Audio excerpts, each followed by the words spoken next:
জুলাই সনদের ঘোষণায় শতভাগ অনুকূলে গেছে সাবেক প্রধানমন্ত্রী শেখ হাসিনার পক্ষে।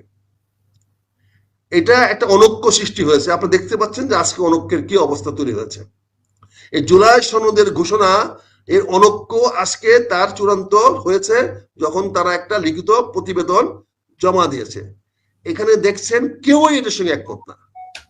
জুলাই সনদ যেটা লিখিত হয়ে আজকে দেওয়া হয়েছে তার প্রতিবাদ সবাই করেছে, এবং অনেকে বিএনপি গালাগালি করতেছেন, বিএনপি না বুঝে এটা দস্তখত করে দিয়েছে, এরকম কথা বলা হচ্ছে।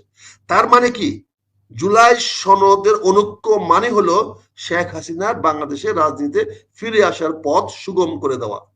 আমি এই কথাটা 17 অক্টোবরে বলেছিলাম, আজকে 29 অক্টোবরে বলছি।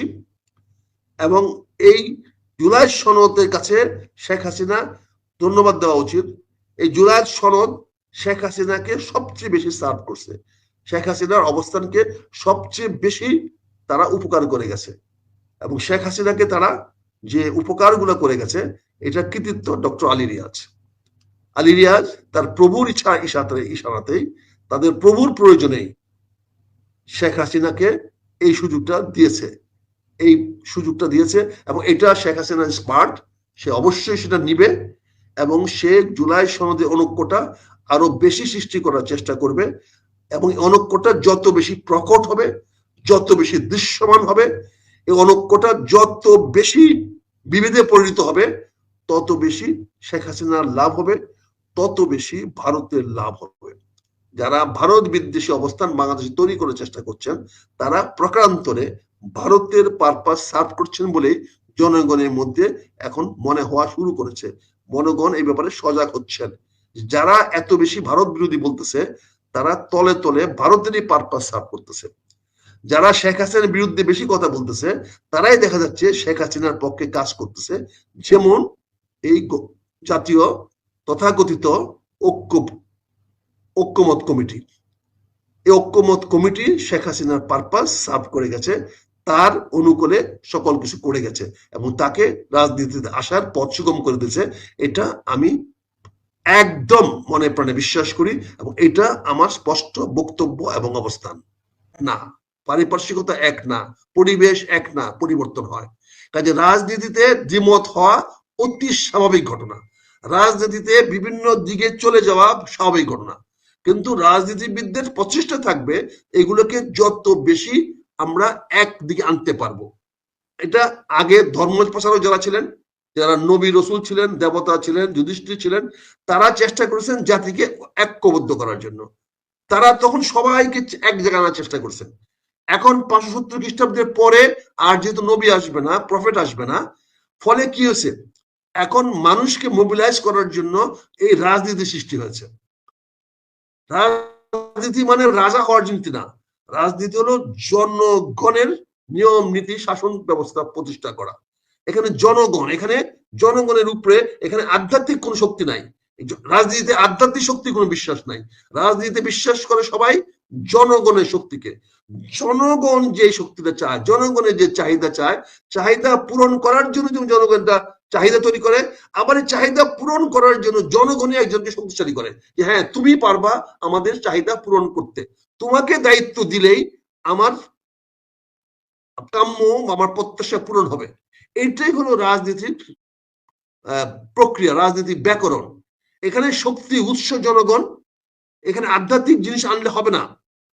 আধ্যাত্মিক জিনিস হবে আমার মৃত্যুর পরে, আমার মরণের পরে আমি কোন বেহেশতে যাব সেটা নির্ধারণ হবে। কিন্তু বাংলাদেশে আমার এখানে ব্রিজ কালভার্ট হবে কি হবে না, শিক্ষা ব্যবস্থা হবে কি হবে না, চোর ডাকাতকে নিয়ন্ত্রণ করা যাবে কি যাবে না, এটা নির্ভর করবে রাজনৈতিক শক্তির সদিচ্ছার উপরে। আর রাজনৈতিক শক্তির সদিচ্ছাটা নির্ভর করবে জনগণের প্রত্যাশা অনুযায়ী। জনগণ কি চায় সেটা বুঝে জনগণ যাকে ক্ষমতায় করবে, যাকে ক্ষমতা দিবে, সেই জনগণের প্রত্যাশা পূরণ করার একমাত্র অধিকারী হবে। বাকি সবাই বিরোধিতা করবে যতক্ষণ পর্যন্ত জনগণ তাদের সঙ্গে না আসবে, তাদের অধীনে বা তাদের নিয়ন্ত্রণে ঐক্যবদ্ধ না হবে।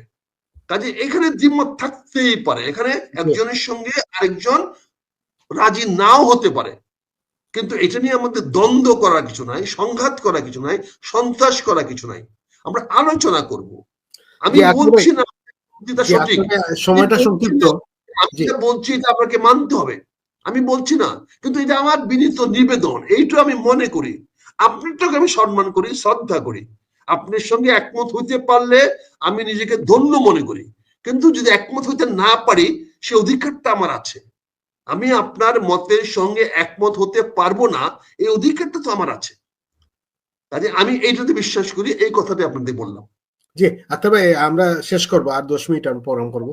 একটা প্রশ্ন, যে প্রশ্ন আপনি বলছিলেন যে 30 অক্টোবর, আজকে 29 অক্টোবর, বলছেন 30 অক্টোবর পরে ডক্টর ইউনূস চলে যেতে পারেন, এই বিষয়ে কি বলবেন প্লিজ? দেখেন, আমাদের প্রত্যাশা ছিল এই বুধবার বা বৃহস্পতির মধ্যে মহামান্য উচ্চ আদালত অ্যাপিল ডিভিশন এই তত্ত্বাবধায়ক সরকারের মামলাটার ব্যাপারে একটা নিষ্পত্তি দিবেন। আজ পর্যন্ত হিয়ারিং হয়েছে, 5 দিন হিয়ারিং হয়েছে। সেই 5 দিনের হিয়ারিং এ উনি এখনো এটাকে নিষ্পত্তি করতে পারেন নাই। পরবর্তী তারিখ নির্ধারিত হয়েছে আগামী রবিবার দিন হচ্ছে 2 তারিখ। তাহলে এই আদালতের 2 তারিখে হওয়ার পরে হয়তো আরো কিছু প্রত্যাশা পূরণ করা যাবে। আজকে আমরা যে বক্তব্যটা পেলাম যে 15ই নভেম্বরের মধ্যে নির্বাচনের সকল প্রস্তুতি সম্পন্ন করার জন্য এই সরকার নির্দেশ জারি করেছে আজকে।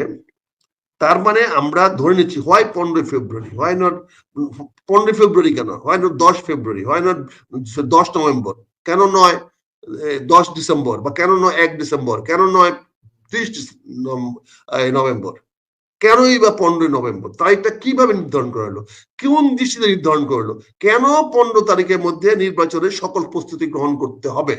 এমন কোন টাইমলাইন আছে কি যে এই দিনের মধ্যে প্রস্তুতি শেষ করতে পারলেই নির্বাচনের পরবর্তী তারিখ হবে? এবং যেখানে বলে দেওয়া হচ্ছে আবার যে ডিসেম্বরের প্রথম সপ্তাহে নির্বাচনের তফসিল ঘোষণা করা হবে। তাহলে 30 অক্টোবর যে কথাটা ছিল, সেই কথাটা আজকে আদালতের তারিখ পিছায় দেওয়ার কারণে, পিছায় না, আদালতের শুনানির সময়কাল আরো দীর্ঘায়িত করার কারণে আমরা ধরে নিচ্ছি যেটা 2 তারিখও হবে না, 3 তারিখও হবে না, আরো 5-7 দিন করতে করতে হয়তো সর্বোচ্চ 15 নভেম্বর পর্যন্ত লাগতে পারে।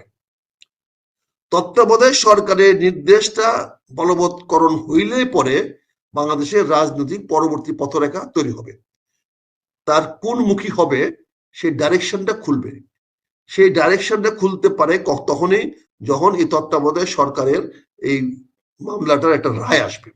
আমরা আশা করেছিলাম 30 অক্টোবরের আগে এটা হবে, আমাদের সে আশাটা হয় নাই।